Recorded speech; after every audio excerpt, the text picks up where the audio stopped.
सैनिक भाइयों को नमस्कार। आज हम लोग जेसीओस और ओवर फैमिली पेंशनर्स हो, सर्विस पेंशनर्स हो, उसके बाद पीएमआर वाला हो, सभी रैंकों के लिए बेसिक में बढ़ोतरी होना था। 5,150 रुपये का बेसिक में बढ़ोतरी होना था। सिपाही से लेकर सूबेदार मेजर तक उनका बेसिक में बढ़ोतरी होना था, वो नहीं हुआ। सिपाही से लेकर सूबेदार मेजर तक बेसिक में कितना बढ़ोतरी होना था, कितना अपना पेंशन टोटल बन जाना था, वो भी नहीं बना। और हमारे लिए कितना अरियर्स मिलना था, वो भी नहीं मिला। ये लाखों का अरियर्स कहाँ गया है, सरकार ने क्यों नहीं दे रहे, इसके बारे में पूरा जानकारी इस वीडियो के माध्यम से हम लोग ले लेंगे। सबसे पहले देखो, जो यूकल एमएस पे 6th पे कमीशन में क्या हुआ था।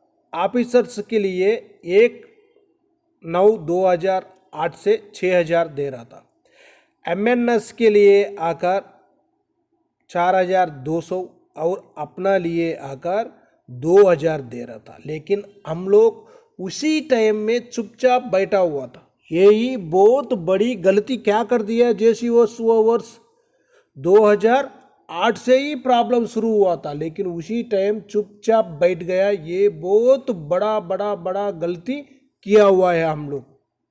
उसका बाद क्या हो गया, दोबारा 7th सीपीसी आ गया। 7th सीपीसी 1 जनवरी 2016 से शुरू हुआ था। उसी में भी क्या हो गया था, देख लेना आप लोग एक बार। उसी में क्या हुआ था, ऑफिसर्स के लिए 1 जनवरी 2016 में क्या हो गया था, ऑफिसर्स के लिए 15,500 दे दिया। उसके बाद एमएनएस के लिए 10,800 दे दिया। लेकिन जेसीओस ओवर्स के लिए 5,200 रुपये का ही जो बढ़ोतरी हुआ था उसी टाइम में 7th सीपीसी में। लेकिन उसी टाइम से हम लोग उसी टाइम भी चुपचाप था। लेकिन अभी हम लोग मांग रहे हैं, लेकिन सरकार क्या है, बिल्कुल नहीं दे रहे।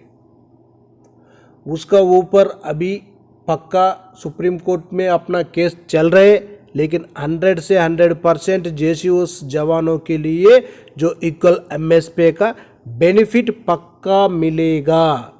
इसी में क्या हो गया, एक बार आप लोग अच्छी तरह देख लेना। जो 15,500 से अपना पेंशनर्स के लिए 7,750 रुपये का जो इक्वल एमएसपी मिलता है।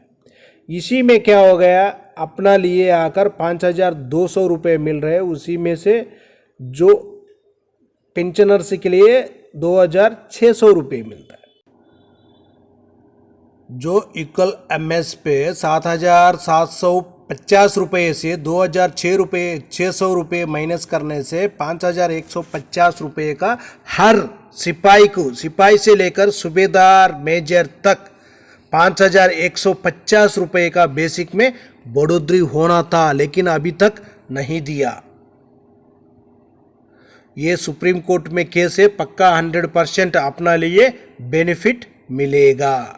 अभी हम लोग देखेंगे अपना लिए 5,125 रुपये 50 रुपये 5,150 रुपये का बेसिक में बढ़ोतरी होने से टोटल बेसिक अपना लिए कितना बनेगा और 53% डीए के साथ टोटल पेंशन कितना बनेगा, इसका बारे में सारा जानकारी इस वीडियो को माध्यम से ले लेंगे। आप लोग मेरा चैनल में नया आया वो होने से सब्सक्राइब कर लेना। अभी हम चलेंगे, देखो सबसे पहले देखो, जो सिपाही साहिबान के लिए 17 साल सर्विस किया वो होने से उनका बेसिक 20,463 रुपीज़ है। उनको 5,150 रुपये का जो एमएसपी इंक्रीज होने से उनका टोटल बेसिक बन जाएगा 25,613 रुपीज़।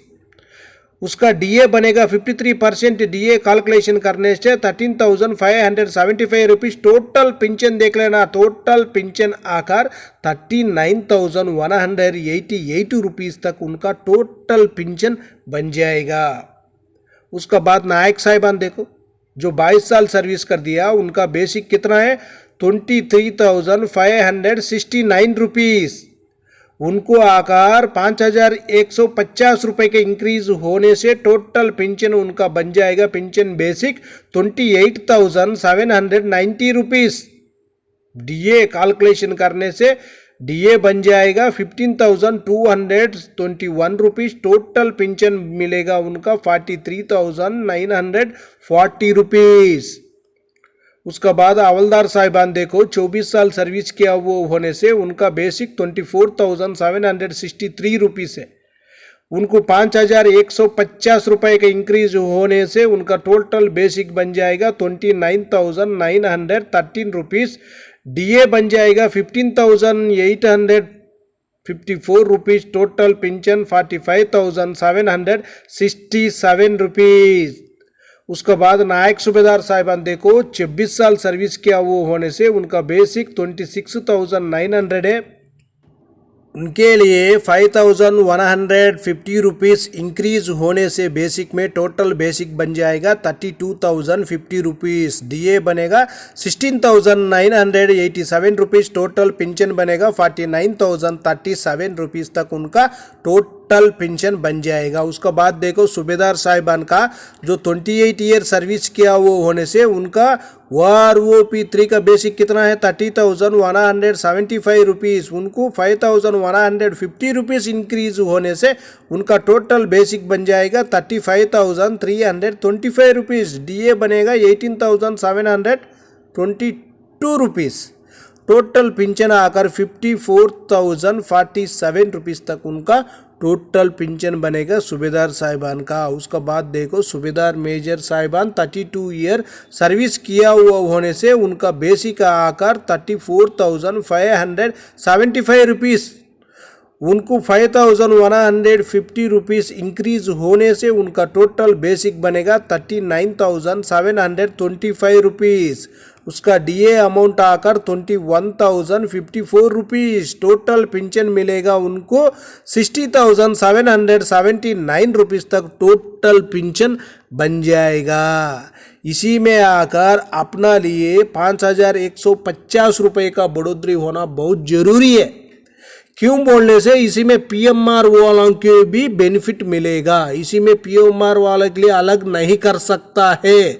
पीएमआर वालों के लिए भी सभी को जो सर्विस में है उनको भी बेनिफिट मिलेगा, जो रिटायर्ड हुआ है उनको भी बेनिफिट मिलेगा। इसी में 2006 से पहले वालों को बराबर होगा, 2006 के बाद वालों को भी बराबर बेनिफिट मिलेगा। 5,150 रुपये का सभी को बराबर इक्वल में मिलेगा। इक्वल एमएस पे इक्वल से मिलेगा।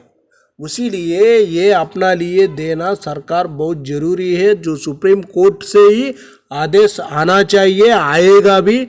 जो सुप्रीम कोर्ट का जो जज साहब है, जो जेसीओ और ओवर्स जवानों का ऊपर अच्छी तरह उनको बेनिफिट मिलने का जैसा जो जजमेंट देना चाहिए।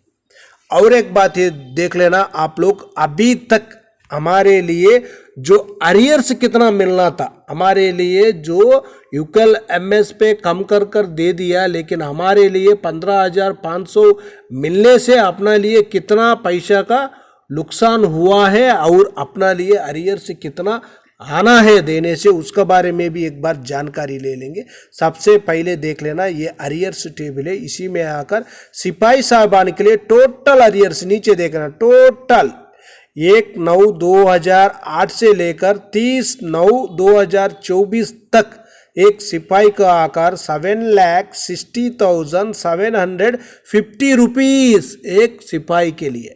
नायक के लिए सेम अमाउंट है, हवलदार के लिए भी वही सेम अमाउंट है और नायक सूबेदार के लिए भी वही सेम अमाउंट है। सूबेदार के लिए भी वो भी सेम अमाउंट है और सूबेदार मेजर के लिए भी वही सेम अमाउंट है। 7,16,750 रुपीस इक्वल पूरे के लिए, सिपाही से लेकर जो ऑफिसर जनरल तक जिसको इक्वल एमएस पे मिल रहे हैं उन तक पूरे के लिए इक्वल होना बहुत जरूरी है। ये क्यों बोलने से इक्वल एमएस पे जो कठिनाई में रहता है, गोली का आगे रहता है, उसके लिए यूकल एमएस पे मिलिट्री सर्विस पे दे रहे।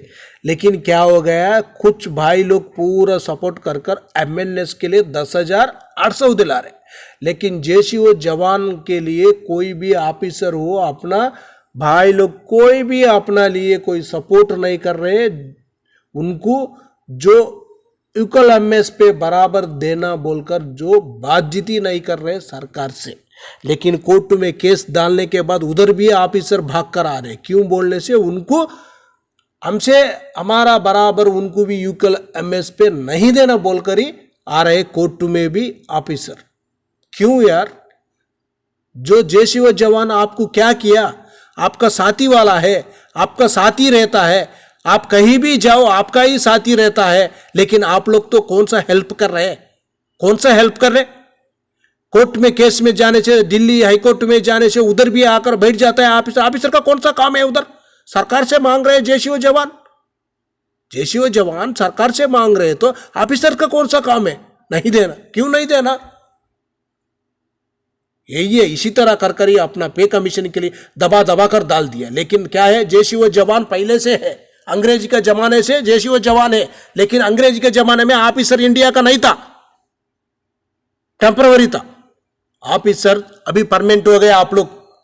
जेसीओ जवान पहले से है, जो ब्रिटिश का चल रहा था राज, उनका टाइम से ही जेसीओ जवान है। लेकिन ऑफिसर बीच में आ गए आप लोग, अभी परमानेंट हो गया। अभी क्या है, हमको उसको नहीं देना, हमको ज्यादा दे दो। यार आपसे थोड़ी मांग रहे हैं, आपका थोड़ी कटिंग करा रहे हैं, हमको भी ज्यादा दे दो, हमको भी देना चाहिए। गोली का आगे जेसीओ जवान ही रहता है, उन लोग मांग रहे हैं, आपको कौन सा प्रॉब्लम हो रहा है? इसी तरह जेसीओ जवान का जो पेट पर नहीं मारना चाहिए। कोई भी ये बड़ा लोग बताता है, क्या बताता है, पीठ पर मारो, पेट पर मत मारो, यही बोल देता है। लेकिन आप लोग क्या है, अपना पेट पर मार दिया।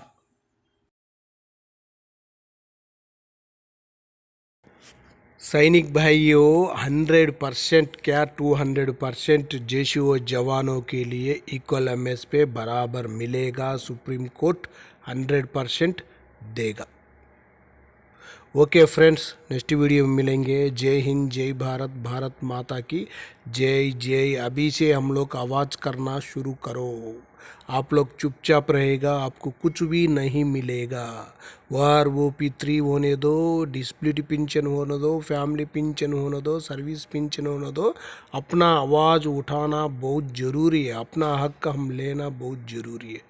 ओके फ्रेंड्स, नेक्स्ट वीडियो मिलेंगे। जय हिंद, जय भारत, भारत।